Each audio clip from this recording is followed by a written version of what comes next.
lëkkaloom ak association des relais doon amal ab journée de set setal si poste bi si teewaayu bépp membre bokk si biir association ak ñi fi liggéeyee ndax kat képp wax wàllum santé wax wàllum set. tey nag bu ngeen gisee sunu taxawaay fii ñii fii si biir poste de santé Xayra taxawaay bi mooy dañu war a am journée set setal boo xam ne dañ ko war a def fii si poste bi ànd koog mboolem relais yi nga xam ne ñu ngi Xayra ndax poste bi daf koy soxla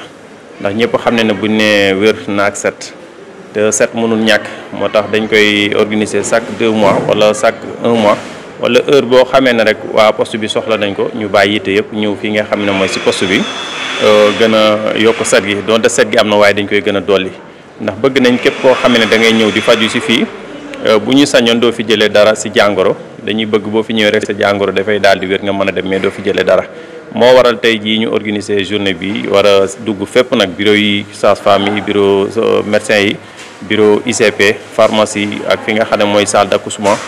site de couche yi ak li nga xam ne mooy fépp rek duñ bàyyi fenn incha allah bëgg a luqati lépp rek lépp loo xam ne salte la daal te bokkul si poste bi incha allah bëgg nañ koo génne tey. à chaque fois dañuy def ay activités surtout dañuy yëngu ci wàllu santé communautaire di def ci ay sensibilisation sur certaines pathologies ay VAD ay causeries yu demee noonu ak ay campagne de vaccination yooyu yëpp dañ koy organiser di ko taxawal fii ci hôpital bu Xayra mais nag en même temps dañuy def ay activités sociales comme ni ñu ko defee tey jii nii activité set setal bi chaque 3 mois dañ koy faral di def fii ci poste de santé bi léegi dañuy lancer appel pour que yeneen OCB tamit ñu copier ci genre activité bi bu mel nii di ko faral di def. seen activité bi chaque mois rek dañu koy amar ngir daal di sàmm lu jëm si wàllum entretien bi le poste de santé ginnaaw bi ko waa kër Serigne Modou Bousso Dieng yeesalee ak CDS bi. dañuy def ñun ay activités yoo xamee ne poste bi daf koy itteewoo surtout lii nga xam ne mooy set setal bi ndax ku gis poste bi ni mu mel.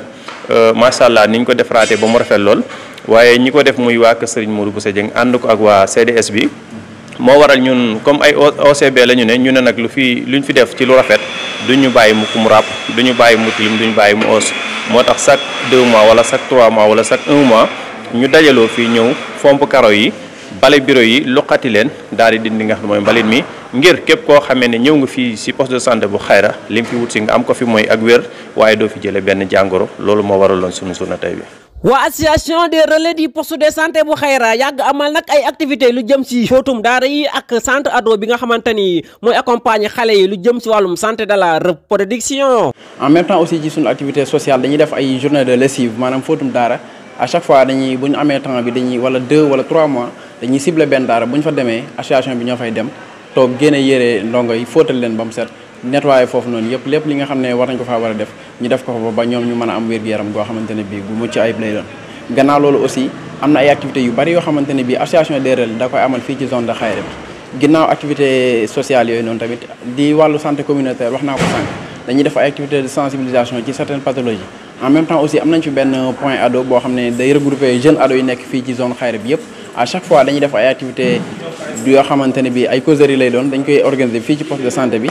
jeunes yi dañ fi dajaloo ñuy waxtaanee santé de la reproduction maanaam wér-gu-yaramu ndaw ak njagamaar ci loo xam ne day àddu ci seen wér-gu-yaram à chaque fois activité yooyu noonu yëpp dañ koy faral di def ñu ànd ko suñu président Bassirou Faye à chaque fois bépp activité boo xamante ne bii dañ koy mën a rek moom daanaka moom moo nekk ci bopp bi moo koy piloté ba ñu def ko ci ni anam yi nga xamante ne bii noonu lañ ko bëggee di jaajëfal ñëpp di kontaan bu baax ci activité yu mel nii di wax ni bépp bonne volonté boo xamante ne bii bëgg na di def genre activité yu mel nii wala mu ñëw appuyer ñu tamit aussi